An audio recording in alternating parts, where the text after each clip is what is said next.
We have Paul Whalen with Robert Stern's office, and we have Greg Keffer with Rockwell's office. So with that, I'd love for you guys to talk about the building, and we'll have a great night. So thank you. I just want to say, first of all, though, that I'm very excited to be here. And I've done buildings all over the world, but it took a long time to get a building in Miami. It's easy to fly here. It's much harder to get a project here. And I spoke to George Perez for years about, George, can't you hire us to do a building down there? He knew about us. And he never thought it was the right time. And then the right time came. And I met with Nick and JP, and we were talking about us doing a project here, and Nick in particular said, yeah, I know you guys do great work and you've been really, really successful in New York, but there's something about Miami that's different from New York. And I said, what? And he said, it's sexy in New York. It's not as sexy as Miami. And I said, I can do sexy. Just give us a try. And so anyway, so we were so thrilled to be hired. This is a huge opportunity for us to get to do something in this amazing city. So this place is very different from New York and from China and London and all the other places that we've worked. It's tropical or semi-tropical, and it's not just a city, but it's a resort. And so it's a place where people come to not just to live and work, but to have fun. So there's an element of fun to this city that is really different from anywhere else that we've worked. It's also, it's a port. It also has beautiful gardens. And we wanted to tie into all those elements, the sort of the sexy quality of the city of Miami. I look at this crowd, by the way. I've done these in New York, and this is a sexier crowd. In New York, it's a great crowd, but and I'm thrilled to see that there are this many people interested in design, by the way, because that's what this means. And so we try to pull it all together, sort of the idea of a kind of sexiness, thinking about what is appropriate in front of the water, what is appropriate in a very green city that's all about gardens. And this is what we came up with. I can talk about it in more detail as we go through. Yeah, that's great. Well, and this neighborhood itself is also very exciting. As all of you know, this is one of the hottest and most luxurious real estate markets today. And the offerings that it has in terms of art, culture, dining are really spectacular. So the St. Regis Residences will have 50,000 square feet of amenities that are both indoor and outdoor, and they include anything from a professional grade fitness center, a world-class spa, Michelin star chef restaurants, and a private marina, which you have probably seen in that incredible model that's inside the sales gallery. So Greg, I wanted to ask you about how Rockwell Group designed this range of amenities that will not only create a luxurious leisure atmosphere in the tower, but also entice residents and guests to visit. Sure, thanks. Hi, everybody. So, part of our process at Rockwell is we do a lot of research up front. We don't just jump into imaging the project. And so the first place we started on this one was the St. Regis brand. And you all probably know historically of how John Jacob Astor created the St. Regis in 1908, I think it was, in New York City. And it kind of set a precedent for a new tone of luxury. It was about the new vanguard, kind of a creative class coming together. He wanted the spaces to reflect his home and creating experiences that were residential and inviting and connecting the community. And I think those values and experiences is how we started to think about this project. So you'll see there's a series of amenities that are really about reflecting some of that heritage. And things like the cognac room or the library bar, which is up in the sky in this instance. But also, I think the rituals and having afternoon tea and things like that maybe are somewhat new to introduce to Miami through the St. Regis lens, which is really exciting. Similarly, I think Paul and his team have done an amazing job with the architecture. And you'll see it's a very curvilinear kind of form. And that inspired us really around sort of streamlined moderne, which is sort of a French phrase for kind of a curvilinear expression, almost like a cruise ship would be, right? And so a lot of the forms you see on the inside take inspiration from that sort of curvilinear and soft geometry and really inviting sort of voluptuous space, which I think in this market is a very unique point of view that we're excited about. Yeah, Paul, I'd love to hear more about that streamlined modern style that Greg was talking about. Obviously, it adds a little bit of the sexiness that you spoke about. So tell me about how this kind of tropical coastal lifestyle that exists in Miami inspired the form of the building with that modern style. Right. I think that modern style is one of the most emblematic styles of Miami and Miami Beach. And one of my favorite buildings in anywhere in Miami is actually the town hall, Miami's town hall, which used to be amazingly the Pan Am Clipper building for flights going to South America, which is so brilliant when you think about all the influence that Latin America has had on this town. And in a way, it's the Côte d'Azur of Latin America, and that the town hall of this city is the port. It's the terminal for those flights that went down there and started to bring that culture up here. So we looked at buildings like that, but we also looked at ships, and we like to think of like great ocean liners. And the one thing about ships, of course, is that if you have the first class cabin and you're at the top and you have this beautiful terrace and views out, you're very lucky. But that's about 2% of the people on the boat. And everybody else is downstairs, and they have little round portholes. Well, we had a dream to do a building where everybody would have the best suite on that ship. And everybody would have amazing views out over either the water or your port city, as it were, as the ships sort of come into harbor. And everybody has a terrace that's furnishable, and sliding glass doors that open or close so that you can feel like all your outdoor space is really a part of your indoor space, and there's no line in between indoors and outdoors, especially on a night like tonight. I've never done one of these outside, by the way. It's amazing. I've done these in beautiful rooms, but there's nothing, like doing this on Biscayne Bay. It's pretty special. And so we knew how special this location was, being on Biscayne Bay, and also being close to some of the greatest residences in Miami Beach that were originally built here just south of where we are and where you see Vizcaya now, and to somehow bring together the qualities, the romance of the port and of these amazing houses together into this new community was one of our big goals. And then to do it through this expression of movement that was so exciting in the 30s and 40s and 50s, the sort of the heyday of cruise travel. I know it's still very big, but that's when they made movies about it. And we wanted to be inspired by that kind of glamour and drama, because this is also a city that's about glamour and drama. It's not just about working or whatever. There's a lot of emotion in this city, and we knew that we had to capture a lot of emotion in the building. You spoke a little bit about the terraces and kind of, not any delineation between indoor and outdoor. Can you tell us more about how the range of the interior layouts in this tower will, speak to the context of this tropical lifestyle? Totally. We did the plans in such a way that on almost every residence, when you open up the front door, you see the sky and you see the ocean, you see the bay. And it was very important to us that as soon as you walk in, you feel like you're there, that what you bought, this incredible view, is just presented to you.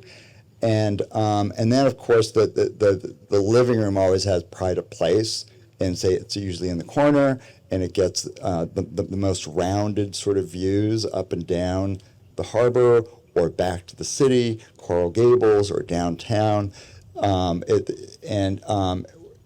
And we never have more than 4 units per floor, I believe it is. So there are always corners at every unit. And then, of course, they get bigger as you go up, and we have fewer units per floor. But every room has a lovely high ceiling, is gracious. The corridors and galleries, which can be lined by art because they're big enough to really be a gallery, not just a hallway, will remind you of the fact that you're in a city of art. And every room that you look into will have this view out over this incredible city, and a lot of them out over this incredible bay, which will be quite special. That's amazing. I love the picture that you paint of these apartments as kind of first class cabins with this, options for living in the way that you want to live in Miami, which I think for many of us is indoor outdoor, and embracing, the fact that we have incredible nights like this. So both Greg and Paul, I'd love to hear you talk about how that concept, the idea of indoor outdoor living, informed any design choices that you made in this project. Greg, yeah. Yeah, sure. I mean, first of all, when you get a site like this, you can't turn your back to it. So the very first thing I think, through our collaboration was how do you break down that barrier? We're probably one of the few architects that have won a Tony Award. So we design set designs as well on Broadway. And I'm only mentioning this because choreography is really important to us. And by that I mean, how do you move through space? And I think, oftentimes developers might create an icon from the outside, and they sometimes neglect or forget about really where you live every day, which is inside the building. And I think for us as designers of the inside, we really want to be considerate of that experience, and that experience about how do you move through the spaces and how do you ultimately not hit barriers to be allowed to move to the outside easily through these thresholds and processions. And so I think we had a really strong collaboration to be able to kind of figure out how to open up the building as many ways as possible. You'll see really grand spaces like on the ground floor. There's a restaurant that's a beautiful double height, 20-foot high ceilings, I think, all glass opening out to the bay here. The sort of natural feeling of connecting to the outdoors, not only through openings to the building, but also reflecting in some of the ideas of design. So you'll see the indoor lap pool as an example. The ceiling is this undulating form, and the undulation is almost as if you're under the water looking up. And so again, just without being literally connecting you outside, it still connects you to the environment that's beyond. So I think those are really kind of strong attributes that we always consider. Yeah, I spoke a little bit about the indoor-outdoor qualities of the apartments, and Greg's totally right that idea is taken throughout the entire building, and that you can leave your apartment and you can go have an indoor-outdoor experience at this wonderful restaurant looking out over this bay. You would all fit in that restaurant. You could be eating right now, and you will one day. But there are also bars that you can go to that have a great view out over the water. There are swimming pools. There's a bay swimming pool. There's a sunset swimming pool.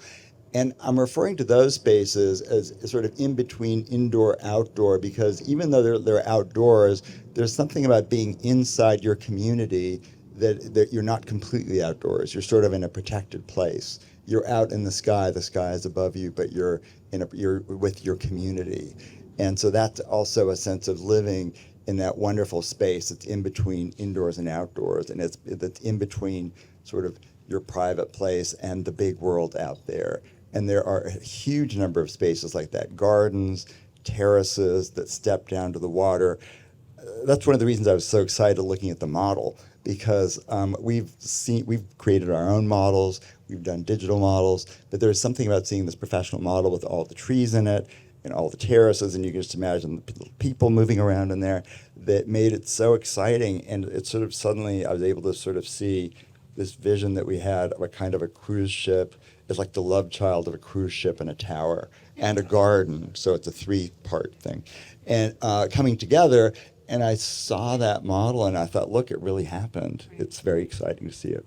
Yeah, absolutely. And I want to talk a little bit more about that idea of gardens. So Brickell has historically been home to the mansions of Miami, and that includes their extensive landscaped grounds. So, Paul, tell us more about how this legacy of gardens in this area has informed the tower design. Yes. Well, the gardens at Vizcaya are some of the most beautiful gardens I've seen anywhere in the world. And there are other houses that are private that I've never been into yet. Maybe some of you own some of those houses that also have beautiful gardens. So this is a city that is a very natural place to have a beautiful garden. But the whole city is like a garden. Coral Gables is a garden community, and it's one of the most lauded garden communities in the world. So I knew all that about Miami before, and I'd seen Coral Gables and I'd seen Vizcaya. But when I arrived at the site for the first time, and I came through those incredible banyan trees. Well, first of all, the tree-lined Biscayne, blanking out, Brickle. The beautiful Brickle Drive, the tree-lined, and then going through those banyan trees was so impressive and so dramatic. And I thought, not everybody gets to come home and drive through a grove of banyan trees. And so the way we designed the entry was we were thinking about how you'd enter a great house that might have been built on the sort of coral ridge where a lot of those great houses were built because they were higher up. And we were thinking, well, you come through those banyan trees and then you curve around and you see part of the building coming up, and you see stepped gardens going up. The building steps down to greet you. There's a waterfall down there. And you turn around the building, and it's like almost like driving around the edge of a cliff, but you see all the planting going up the cliff, and even a kind of village at the top of the cliff with the little villas at the top. And then you come to an alley of trees, a straight line of trees like you get in a formal house. And you drive down this alley, and you haven't seen the water yet. And you're driving down, and there's all this, the drama of driving down this alley of trees or walking or on your bike. And at the very end, there's a turnaround. There's the motor court. And the motor court partly goes underneath the building so that you're protected. And once you get to that motor court, the whole view of Biscayne Bay opens up.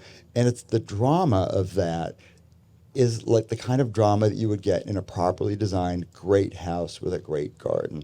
That arrival experience is going to be stunning, I think.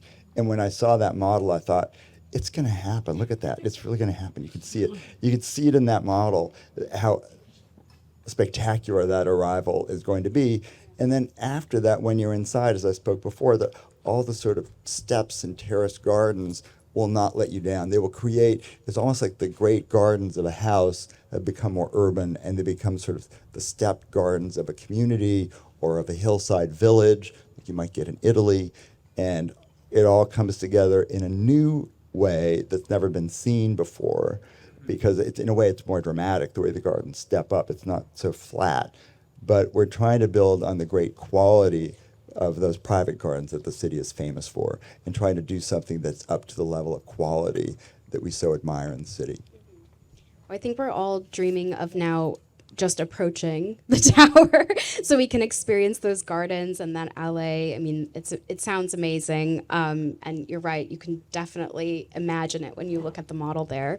I want to move inside our tower.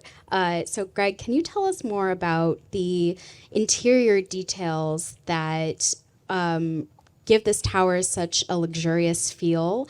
And I know that Rockwell designed a lot of custom elements and furnishings for this building. So tell us about some of those Sure. as well.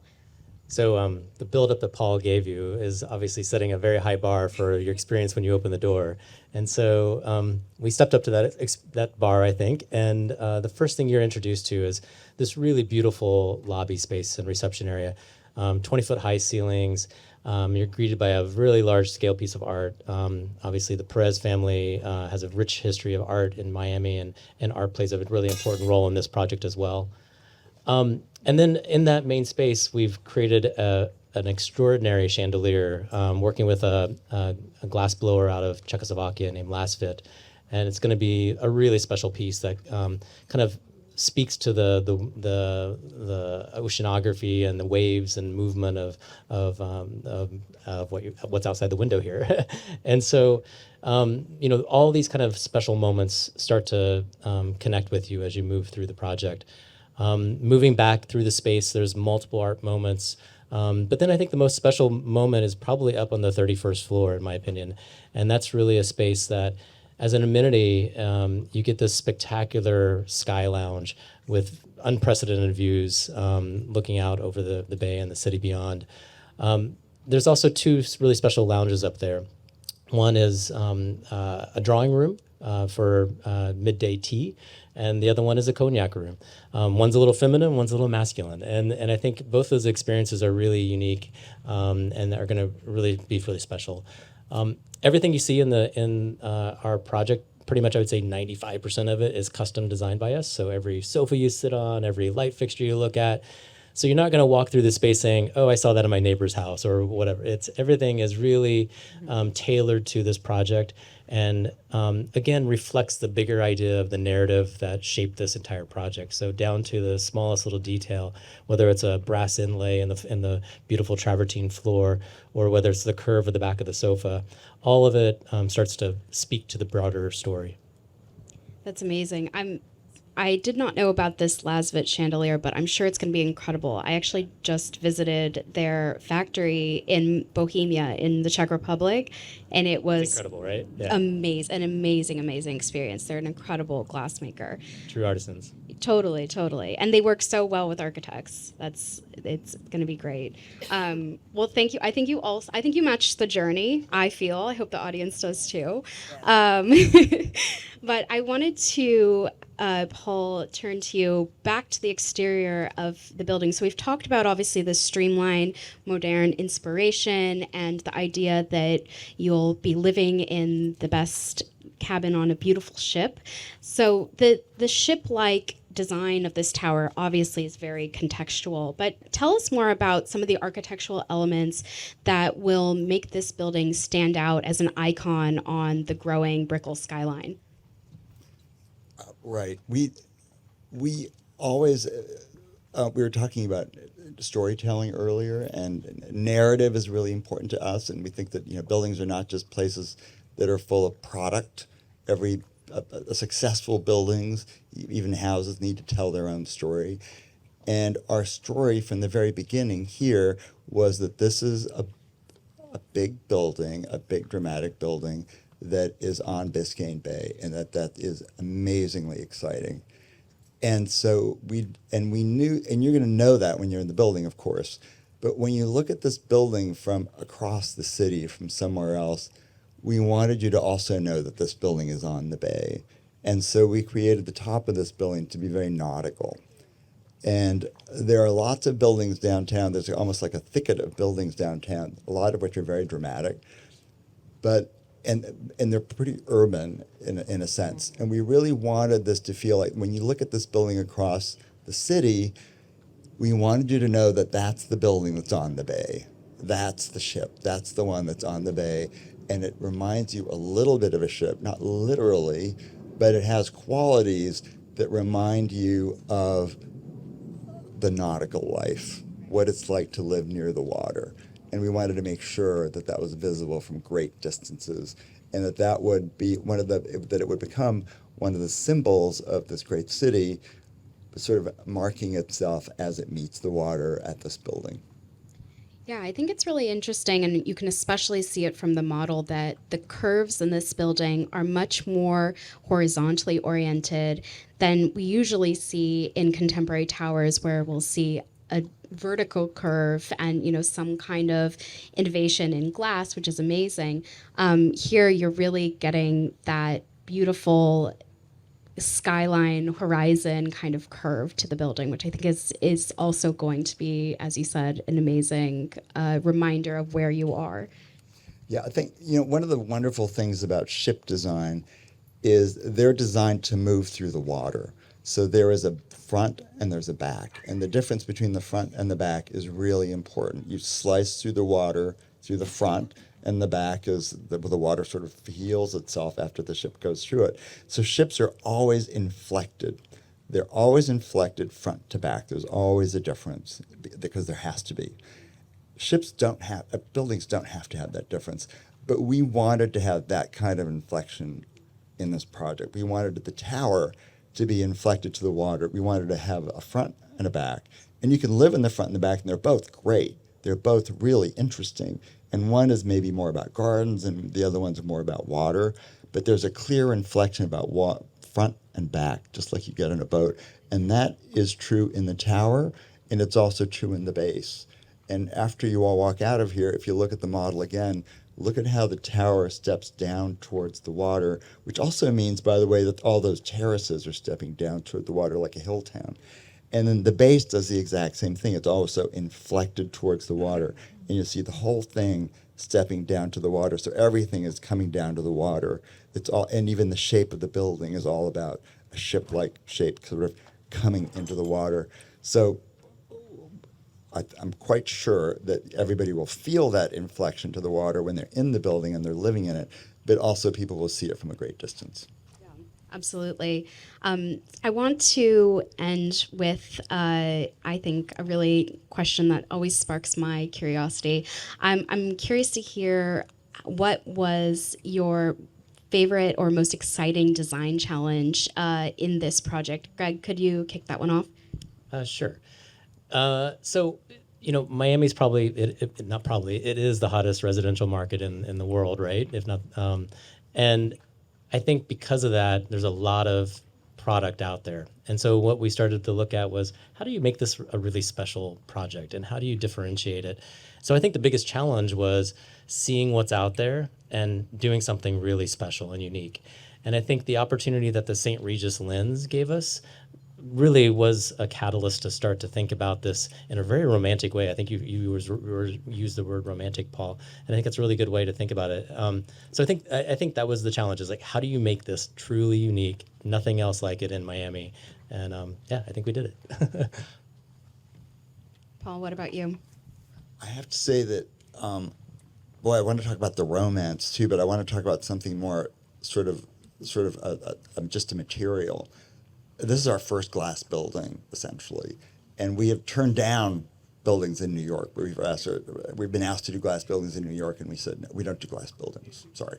And so this is our first glass building, but it has a good amount of masonry in it too. The whole base is masonry because masonry really works with gardens. And then there is some masonry going up the buildings and the horizontals and where the balconies stick out. So it's always there. It sort of feathers up through the building, that masonry. And then at the top, there's a punctuation of masonry again. But the whole middle section is glass in a way that we've never done before. And glass has certain properties that are different from masonry. Of course, it reflects light. It's transparent. We need to get the right balance of color and reflectivity in that glass, and we're working very hard to get all that right. And so in the end, when I look back to buildings that we've done in New York and other places, they're always this beautiful balance of masonry and glass. But this time in the city, I would say that glass has taken on maybe the leading part in the play, the narrative, that the glass has taken on the leading part. The masonry is still really important. It's there. They're working together beautifully. It's beautifully balanced as it needs to be. But the glass has taken on a bigger role than it ever has in one of our buildings. And that was our big challenge. Absolutely. No, it's very exciting. And I think that you chose the right project to embark on this glass journey with. I mean, it's a beautiful use of glass, and as you said, you've got the masonry keeping to your roots as well. So thank you everyone so much for being here. We really appreciate it. Thank you, Elizabeth, Paul, Greg. We have everyone in the industry. We have some buyers here and everything, but I'd be remiss if I didn't say thank you to our One Sotheby's sales team, Ina, Kata, Anna, Macarena, and Damian's back there somewhere. So thank you.